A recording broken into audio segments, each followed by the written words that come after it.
কাতলা মাছ বানাবো। দেখো কাতলা মাছ ভালো মতন ধুয়ে পরিষ্কার করে নিয়েছি। আর এখানে পরিমাণ মতন লবণ দিয়ে দিয়েছি, হলুদ গুঁড়ো দিয়ে মাছগুলোকে ভালো মতন মাখিয়ে নেব। তো এখানে কড়াই গরম হয়ে গেছে, কড়াইতে দিয়ে দেবো সর্ষের তেল পরিমাণ মতন। সর্ষের তেল গরম হয়ে গেছে, এবার আমি এক এক করে মাছ ছেড়ে দেবো। মাছগুলো উল্টে পাল্টে আমি ভেজে নেব। মাছ ভাজা হয়ে গেছে, এবার আমি তুলে নেব।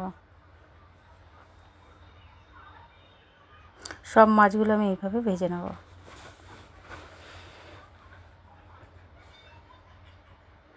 সব মাছ আমার ভাজা হয়ে গেছে, এবার আমি আলুটা ভেজে নেব। আলু দিয়ে মাছের ঝোল করব। পরিমাণ মতন এখানে লবণ দিয়ে দিয়েছি, আর একটু হলুদ গুঁড়ো দিয়ে আলুগুলো আমি ভেজে নেব। আলু ভাজা হয়ে গেছে, এবার আমি তুলে নেব। একটু গোটা গরম মশলা ফোড়ন দিয়েছি, দিয়ে এবার পেঁয়াজ কুচিগুলো দিয়ে দিয়েছি তেলের মধ্যে। দিয়ে পেঁয়াজগুলো একটু লাল লাল করে ভাজা হয়ে গেছে, এবার আদা রসুনের বাটা দিয়ে দেবো।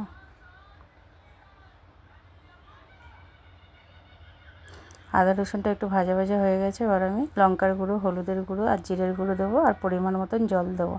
দিয়ে ভালো মতন মশলাটাকে কষিয়ে নেব। দেখো মশলা কষানো হয়ে গেছে, এবার আমি ভেজে রাখা আলুগুলো দিয়ে দেবো। আলুর সাথে একটু মশলাটাকে ভালো মতন কষিয়ে নেব। পরিমাণ মতন লবণ দিয়ে দেবো।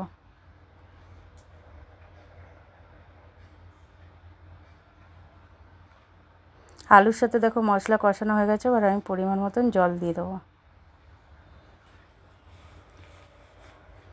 কাতলা মাছটা কিন্তু একটু ঝোল রাখবো, তার জন্য একটু বেশি করে জল দিয়ে দিয়েছি। দেখো কিছুক্ষণের জন্য আমি ঢাকা দিয়ে দিয়েছিলাম। এবার আলু টালু সব সেদ্ধ হয়ে গেছে, এবার আমি মাছ দিয়ে দেবো।